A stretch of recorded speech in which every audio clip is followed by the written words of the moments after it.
Okay. Isabella, are you okay with recording this interview? Yes. Okay. Number 1. How do you define your gender? I define my gender as being female. Okay. How do you define your sex? I define my sex as being female as well. How do you describe any other identity categories, such as racial, ethnic identities, disability, veteran status, eating habits, religious affiliations, and would you consider these important to you? I would describe myself as, with ethnic identities, as being Hispanic, and I consider it important because that's a part of your culture, that's a part of who you are, and how you communicate within your family. Okay. How do you express his identity? I express this identity through speaking in Spanish and keeping up my culture. How long have you identified as being Hispanic? Ever since I was little. What is the first memory you have involving recognition that there was gender? When I was little and I would wear bows and wearing the color pink and wearing dresses, and boys more, wanted blue. What was the first recognition of your own gender? The first recognition of my own gender had to be when, my mom was putting on bows and putting on pink and dresses and telling me how girls act. This way is the way that you need to sit and what you need to wear and how you need to present yourself the way girls act. Did you know other people or queer people at the time when you started discovering your gender? How have other people affected your journey of gender discovery? Queer in the sense of like gay, right? Yes. So, yeah, my friend, when I was in 4th grade, he was in 5th grade, he was like complimenting the way I dressed and different things, like noticing details that other really boys didn't notice, and my mom thought that he liked me, and I was like, no, he doesn't like me, and then we were like friends, and then I noticed that something was just off about him, and I was like, I don't think he likes me, like, I think he likes boys. So, 4th grade. Okay. If not through other people of variant gender identities, how did you learn about different genders?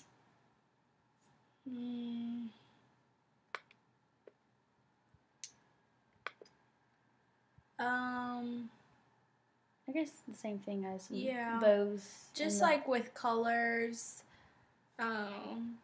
Not so much by people, but by the symbolic things of what we associate girls liking and with boys liking is how I differentiate it. Would you say your gender is static? Why do you think that is? How has your gender changed over time? Yes, I think my gender is static. And I think that's because I've always associated as a girl, and I associate myself with things that girls normally tend to like or wear. And no, my gender has not changed over time. What life events, if any, do you think had a major impact on your gender? I think any life events that have had a major impact on my gender would probably be the women's movement, with women speaking up and things happening with sexual abuse and things that you see a bunch of women being attacked for. And so I think that's had a major impact on the gender of being female. Is your gender an important identity for you? Why or why not?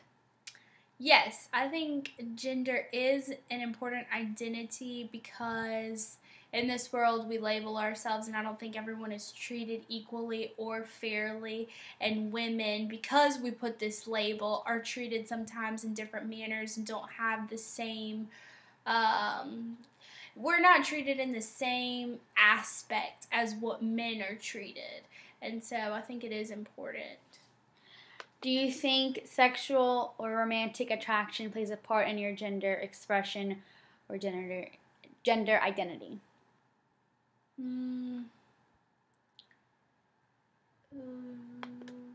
I guess so, because I guess gender, you would think like boys would probably express themselves in this kind of state sexually or romantically. Like me, it's probably a stereotype that boys aren't like as expressive as girls, and girls are more expressive. So I think that gender does play a role in expressing yourself in that area. Do you think cultural norms play a part in your gender expression or gender identity? How? Yes, because I think cultural norms play a part in gender expression, because kind of like my parents telling my little brother, boys don't do this, boys don't act that way, boys don't kiss the other boy, like teaching him from a young age. And that's because like society pushes you to tell boys and girls, hey, this is different, or these are the colors you're supposed to like, boys aren't supposed to cry, wipe your tears. So I think cultural norms do play a part. Tell me about how you define your religion. Does this relate to your gender identity? How? My religion, I'm Catholic, Roman Catholic, and I don't think that your religion relates to your gender, because I think anyone is free to practice whatever they wish, not regarding your gender.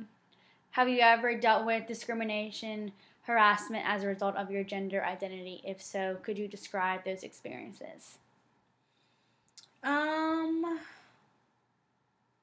Discrimination with being a woman?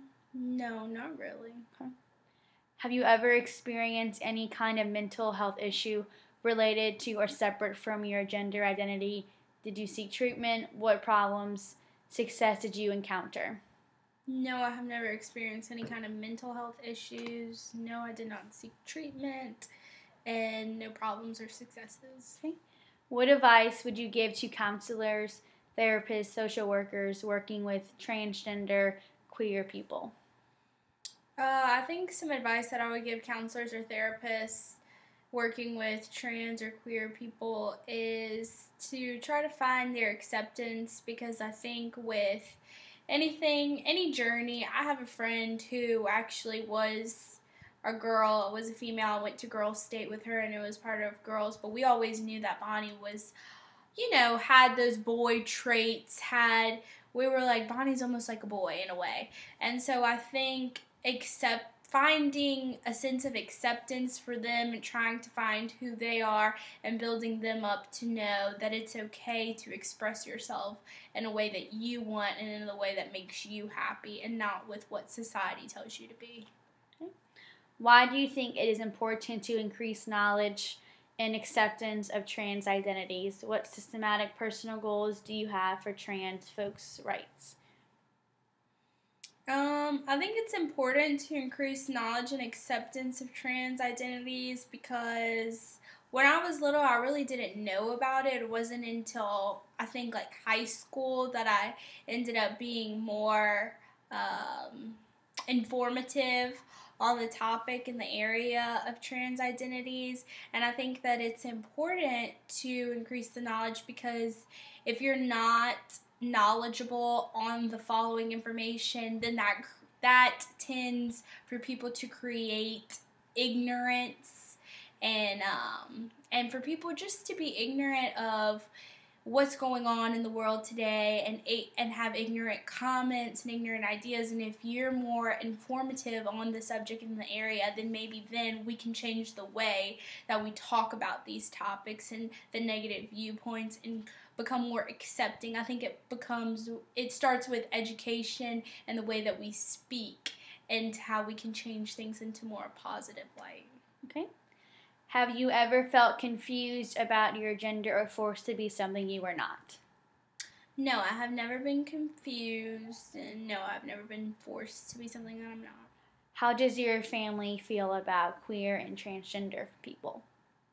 One of my best friends, he's gay, and so my family is accepting of him and fine. My grandparents are a little bit more old school, so they don't really have too much of a problem with gay people.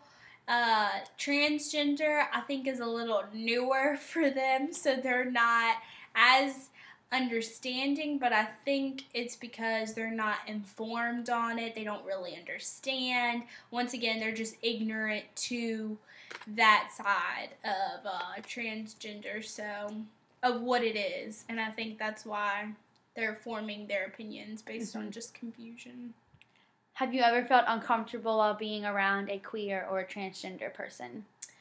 No, I have never felt uncomfortable being around a queer or transgender person. I think it was when my friend Bonnie ended up turning into a boy. It was kind of a little different to communicate because I met her within a camp that was just for girls, and that my memories with her are being, girls. It's Girl State. That's a camp. So I didn't really know how to go about, in the future, because I was like, everything that I've known is different. So that's the only thing, but never uncomfortable with her. I just didn't know how to go about in the future. Okay, and last question. Any final thoughts you would like to add about gender? No. Okay. That's it. All right, thank you. You're welcome.